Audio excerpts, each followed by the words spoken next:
Olá, tudo bom? Eu sou o pastor André Reis. Estarei agora ministrando uma palavra ao meu, ao seu, ao nosso coração. Você que nos acompanha aí nas redes sociais, no YouTube, já deixa o seu like aí, já vai curtindo, já vai deixando seus comentários, para que aqueles que estão assistindo também possam receber as bênçãos de Deus. Compartilhe este vídeo, deixe o seu like, curte aí a nossa página, divulgue e entre em contato aí. Que Deus abençoe. Amém? Para que o YouTube assim entenda que esta mensagem ela está sendo repassada e também sendo alcançada outras vidas. E agora assista conosco uma palavra rema, uma palavra do céu diretamente ao meu, ao seu, ao nosso coração. Eu sou o pastor André Reis, o amigo de vocês. Olá, tudo bem? A paz de nosso Senhor e Salvador Jesus Cristo. Eu sou o pastor André Reis, o amigo de vocês.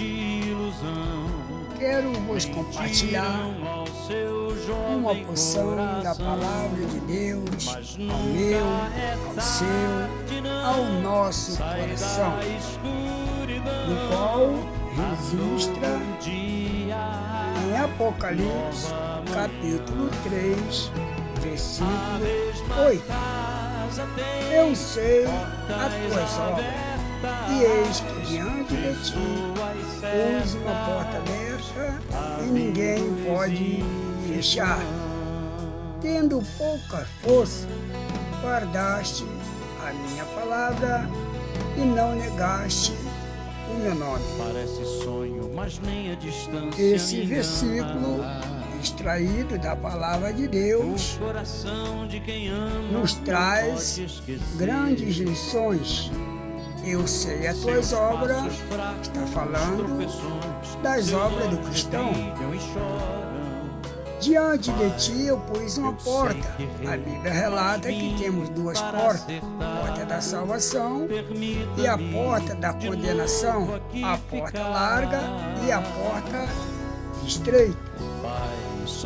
Ninguém pode fechar, porque o Senhor, nosso Senhor e Salvador Jesus Cristo, Ele tem a chave de Davi, que significa a autoridade. Guardaste a minha palavra, significa que o salmista nos ensinou com muita propriedade através do Espírito Santo. Quando o salmista vai pronunciar que nós devemos guardar a palavra, guardei a tua palavra em meu coração para não pecar contra ti. E o versículo finaliza dizendo: não negaste o meu nome. Ou seja, nós somos embaixadores de Cristo. Palavras que devemos mencionar ao nosso semelhante. Nós somos embaixadores das boas novas do Evangelho. Marcos 16,15 diz: ide pregar o Evangelho a toda criatura. Quem crê será salvo, quem não crê já é condenado. Paulo, a carta de Coríntios, vai dizer: é-me imposta esta obrigação. Ai de mim se eu não pregar o Evangelho. Nós observamos a respeito de Apocalipse 3,8, quando dizem Apocalipse, portas abertas, debaixo de um tema, o olhar especial de Deus, ou seja, o olhar especial de Deus sobre a igreja. Geralmente, olhamos para o passado em busca de evitar e cometer os mesmos erros. Ao olhar o passado, é uma espécie de mecanismo, uma espécie de prevenção.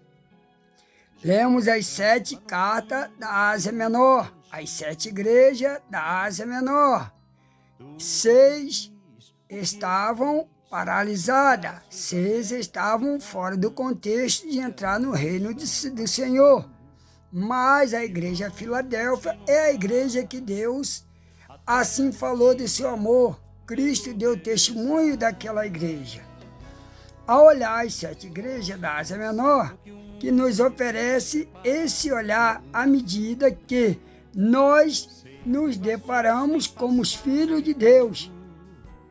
Descobrimos fatos sobre a vida do cristão no final do 1º século, sobre como eles resistiram à influência da idolatria, à influência do pecado, à influência de certas situações, como eles arriscaram a sua pele para se manter fiel a Deus.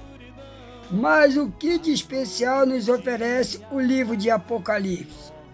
Ele nos oferece um olhar futuro, colocando em destaque as ações de Deus no liminar e no final dos tempos, quando o Salvador manifestará a sua volta. Voltará para buscar a sua igreja, no sentido escatológico. Será uma grande oportunidade, abrirá as portas do céu. 1 Tessalonicenses, capítulo 4, versos 16 e 17. 1 Tessalonicenses vai dizer que o Senhor virá, encontrará nos ares aqueles que dormem e logo em seguida juntamente com a igreja. As portas do céu será então aberta para um povo fiel, um povo justo, um povo que crê. Eu voltarei, buscarei uma igreja lavada e remida no sangue de Jesus, se cumprindo para nós uma grande vitória. Porque o Senhor Jesus virá num piscar de olhos, o Senhor Jesus virá como um ladrão. Assim diz a palavra, precisamos estar então vigilante, fechando as brechas. Temos uma mensagem de esperança para nós que confiamos, lutamos pela concretização do reino de Deus. Quando o regresso do nosso Salvador Jesus Cristo, quando esse regresso acontecerá, a igreja deve estar esperando, a igreja deve estar preparada, como 5 virgens prudentes e não como a que estavam sem azeite imprudente.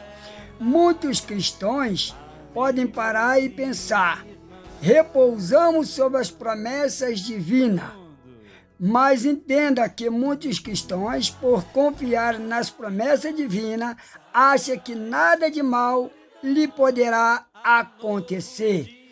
No ponto de vista, está longe da realidade, porque o cristão ele passa por algumas dificuldades sim. Observe, Jó foi um homem justo e Jó sofreu com algumas percas. Observe, Estevão era cheio de fé, cheio do Espírito Santo, mas foi martirizado. Paulo, um grande servo do Senhor, um grande homem de Deus, mas passou por poucas e boas. 2 Coríntios capítulo 1, verso 8 e 9. E não é diferente com a igreja. Se nós não estivermos ligados na videira verdadeira, Evangelho de João, que é Cristo, nós estamos sujeitos a falhar, a errar e até pecar. E quais são as cartas de Deus? Carta para encorajar a igreja, encorajar o povo de Deus. O Senhor Jesus, ele encorajava os cristãos e encoraja até hoje. Ele diz, ele é aquele que tem na sua destra as 7 estrelas, que ainda anda no meio, e os 7 candeeiros de ouro. Entenda, é o Senhor que está no controle, é o Senhor que tem essas 7 estrelas, e tem também o candeeiro. Nesta posição soberana, ele não vê apenas o que está errado na vida do crente, daqueles crentes da Ásia e também em nossas vidas.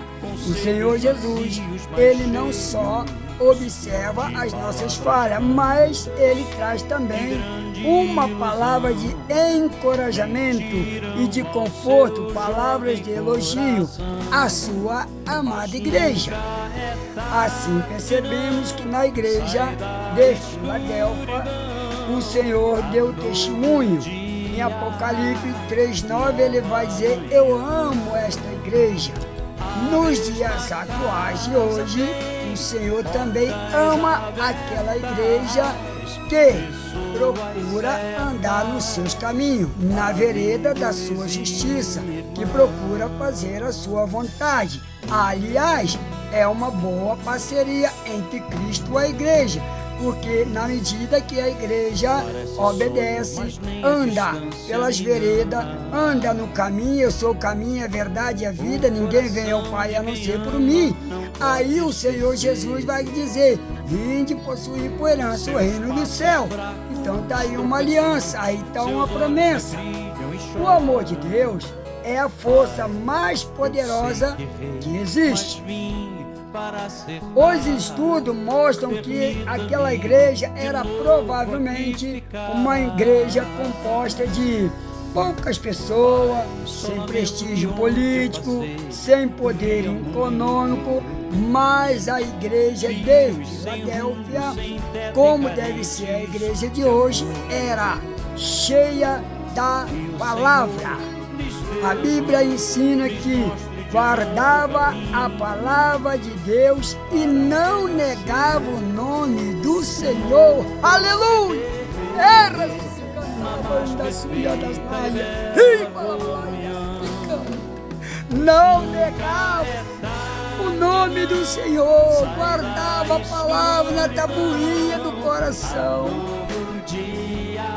Diante daquele que não nega a palavra, diante das perseguições ali estavam, diante dos homens, eles pregavam o Evangelho, diante a muita corrupção pecaminosa, mas não negava a palavra. Essa igreja, ela foi consolada, era uma igreja que já sofria as tentativas do isolamento por parte de alguns judeus, que os declaravam assim, que eles não tinham acesso a Deus, combatiam seu caráter, o caráter do povo de Deus, um povo que ali era temente, mas muitas das vezes as pessoas olhavam diferente. O mundo tem que ver diferença entre eu e você, o que serve e o que não serve, aquele que é serve e o que não é. A Bíblia nos ensina que a igreja Filadélfia, ela era feita de promessa de que receberiam o Senhor nos momentos das tribulações. Ei, você, em momentos difíceis devemos tomar posse. Salmo 46, verso 1, a Bíblia diz: o Senhor é o nosso socorro bem presente na hora da angústia. Salmo 121, verso 1, elevo meus olhos para o alto, de onde virá o meu socorro. Promessa. Temos a promessa nessa carta, nessa parte que fala da Bíblia, que fala da igreja de Filadélfia, na porta, Apocalipse 3:8, aqui é a promessa. Mas para alcançar a promessa, precisamos analisar o que nos foi passado. O que nos oferece esta passagem? Outra diante de ti, eu digo sobre um tema: o olhar especial de Cristo. A porta diante de ti, ela tem como um olhar especial de Cristo. O pecado fechou a porta contra as bênçãos espirituais. O pecado, ele faz selar, ele faz com que o cadeado fica trancado. O pecado faz com que perdemos a intimidade e a comunhão com Deus. O pecado, ele faz com que a porta que seja aberta é a larga que conduz ao inferno.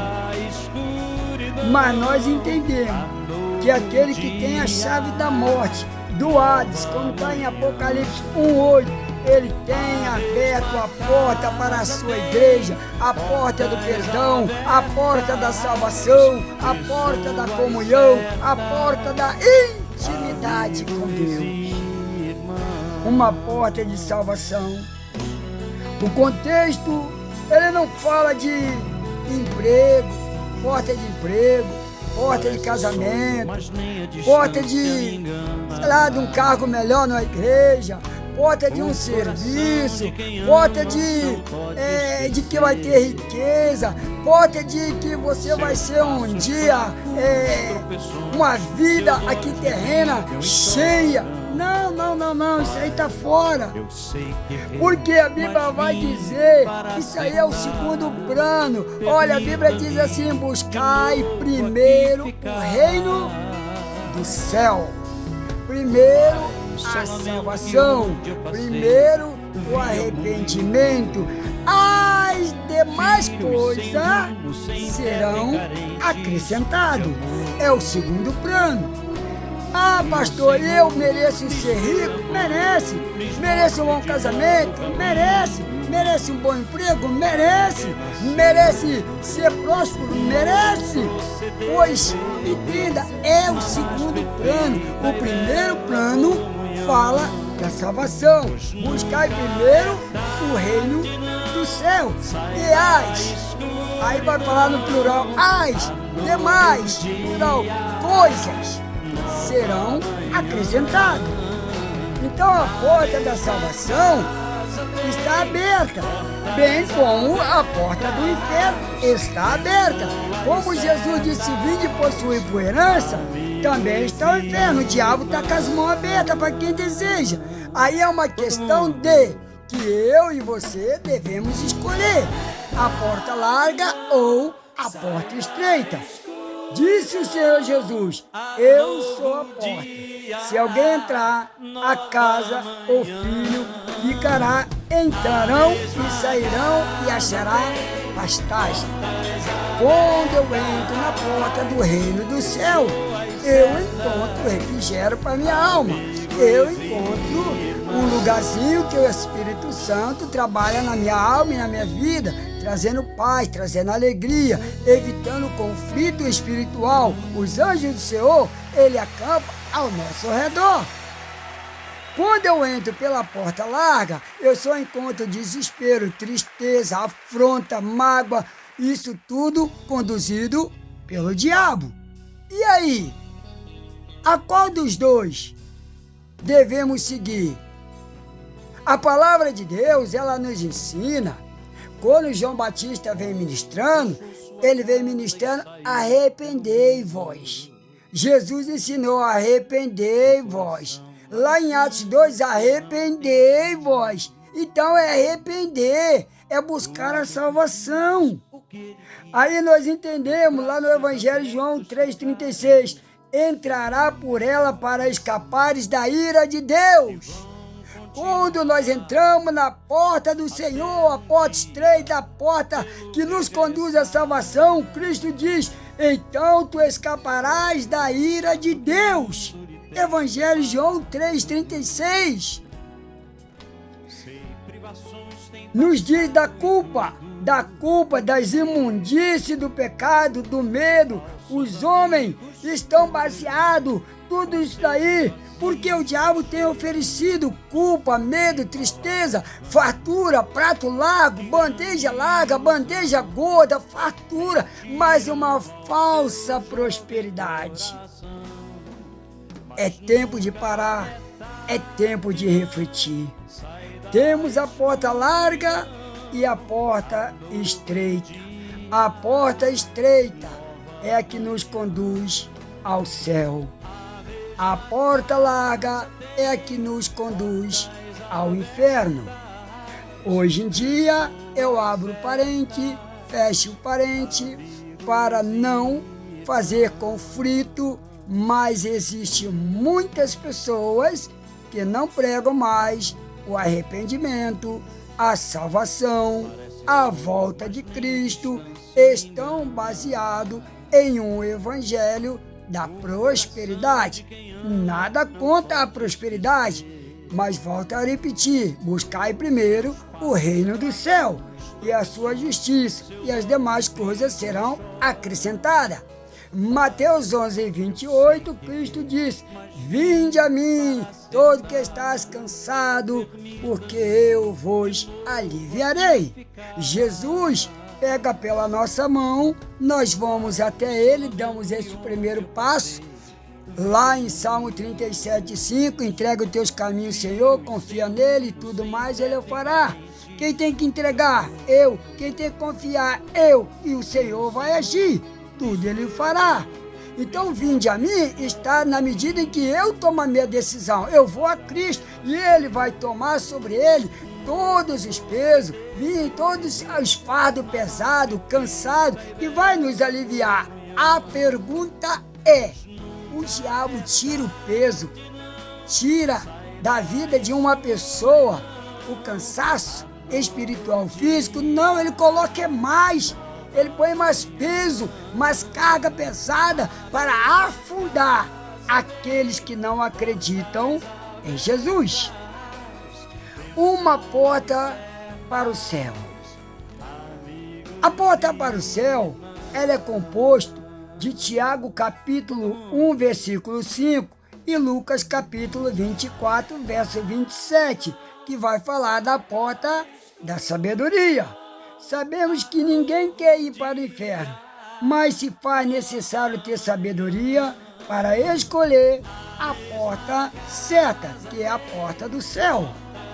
No Evangelho de João 14:6, disse-lhe o Senhor Jesus: eu sou o caminho, e a verdade e a vida. Ninguém vem ao Pai senão por mim. Cristo é o único caminho. Evangelho de João 32:8-32. Conhecereis a verdade, e a verdade vos libertará. É a verdade que nos salva, é a verdade que nos conduz o caminho da salvação.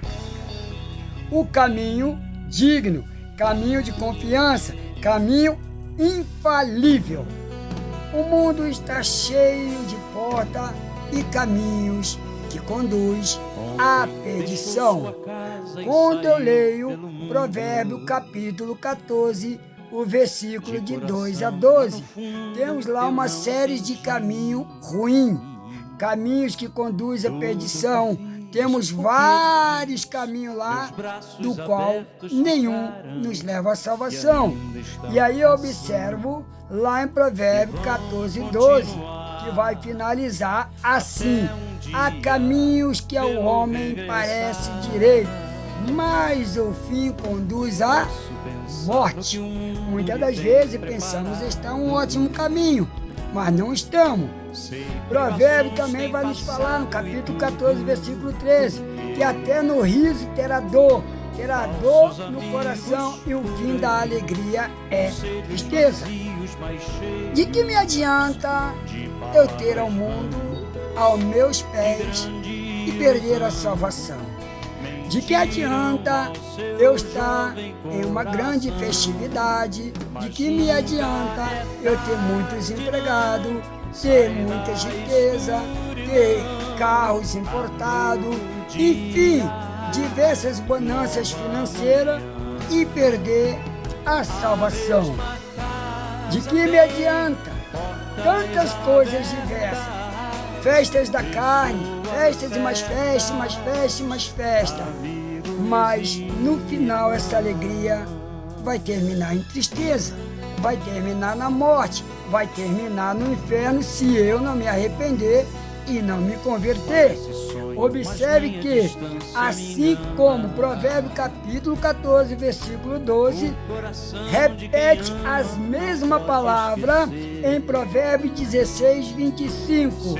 Há caminho aos homens que parece direito, mas o final conduz à morte. Pare, pense nisso. Não estamos falando da morte espiritual, não estamos falando da morte do corpo físico, estamos falando de uma morte eterna, sem volta, porque o homem é composto pela ciência da tricotomia corpo, alma, corpo, cabeça e membro, mas a tricotomia biblicamente é corpo, alma e espírito, corpo, alma e espírito. A Bíblia diz que do pó vieste e do pó retornará. O corpo volta ao pó, volta à terra. O espírito volta a Deus. E a tua salvação, a minha salvação, para onde vais a tua alma? Louco, hoje te pedirão a tua alma. Que destino vai? Daí o plano da salvação. Mas aquele que ouve as palavras de Cristo e as obedece, jamais errará o caminho para o céu. Mateus capítulo 7, versículo 24 a 27 e no Evangelho de João 8, 32. Nós entendemos que abriu a porta do pecado. O diabo, ele abriu a porta do pecado a partir de Adão e Eva. Mas também Cristo abriu a porta da salvação. É através de Cristo na cruz do Calvário para nos perdoar, para nos salvar a sua igreja. O diabo abre a porta do inferno. Cristo abre a porta do céu. O diabo vê a condenação. Cristo vê o perdão e a minha e a sua salvação. Falar das portas e guardar as palavras. Apocalipse capítulo 3, 10 diz: guarda a palavra, perseverar, promessa, te guardarei na hora da redenção, hora sobre aquele que vem. Vai falar em Apocalipse 3,11, venho sem demora, guarda o que tem para que ninguém tome a sua coroa. As boas novas refere-se à oportunidade de divulgar a palavra, a salvação. Se eu não desejo ir para o inferno, então eu tenho a oportunidade agora de evangelizar a minha família e ao mundo, mostrar a porta da salvação, como embaixador de Cristo aqui na terra, como sal, como luz. Guardar a palavra significa manter a fé, a doutrina que Jesus Cristo nos ensinou, obedecer os seus ensinos, permanecer fiel e não negar o Evangelho. Isso é guardar a palavra. No geral, podemos entender que de porta aberta e o olhar especial de Deus, a importância de guardar a palavra, a fidelidade, a perseverança na fé, a necessidade de obedecer a palavra, que é a fidelidade que nos conduz à porta aberta, à oportunidade da salvação. Mostrar a fé em todas as circunstâncias, em todos os desafios. A nossa fé, ela tem que estar constantemente vivida por nós. Nós observamos as correntes de visão. O que a nossa igreja defende? A nossa igreja defende que nós somos pré-tribulanistas, o arrebatamento da igreja, ou seja, o arrebatamento da igreja, nós não passaremos pela grande tribulação. Nós somos pré-tribulanistas, respeitamos o médio tribulanista, que acredita que passará só os 3 anos e meio, fartura, bonança, e aí Cristo leva a sua igreja. Respeitamos também o pós-tribulanista, que diz que vai passar pela 3 anos e meio de fartura, mas 3 anos e meio de miséria, choro, do qual se cumprirá os 7 anos de tribulação. Então, após os 7 anos, o pós-tribulanista acredita que Cristo vai voltar. Mas nós defendemos a primeira corrente, pré-tribulanista, que não iremos passar pela grande tribulação. É de forma assim que entendemos porque Cristo derramou o seu sangue na cruz do Calvário. Senão, ficaria inválido ele derramar seu sangue, e uma vez que nós vamos passar pela média ou pós-tribulação, então seria praticamente inválido. Então acreditamos que somos pré-tribulanistas, iremos para o céu, partir com Cristo antes dos 7 anos, que é da grande tribulação. Mas, abo parente, respeitamos as outras 2 visões e fechamos parente. Aí nós temos aqui a respeito do evento escatológico, respeitando as 2 linhas, a médio e pós-tribulacionista. As 7 igrejas da Ásia foram mensagem revelada para a aplicação local daquela igreja e representação para nós hoje. Todavia, é atual a aplicação profética para os nossos dias. Temos a oportunidade de nos arrepender dos erros, das falhas. Então, nós identificamos a igreja em Cristo, de acordo com Apocalipse, capítulo 22, versículo 22. Jesus, Santo Deus.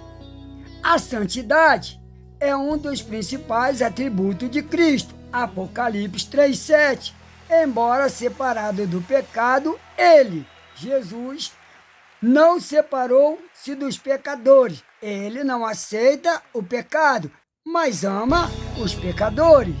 Ofereceu seu amor, ofereceu sacrificamente lá na cruz do Calvário pelos pecadores. E a Bíblia vai dizer em Hebreus 2,14 que sem a santificação ninguém herdará o reino de Deus. Cristo foi verdadeiro, Apocalipse 3,7.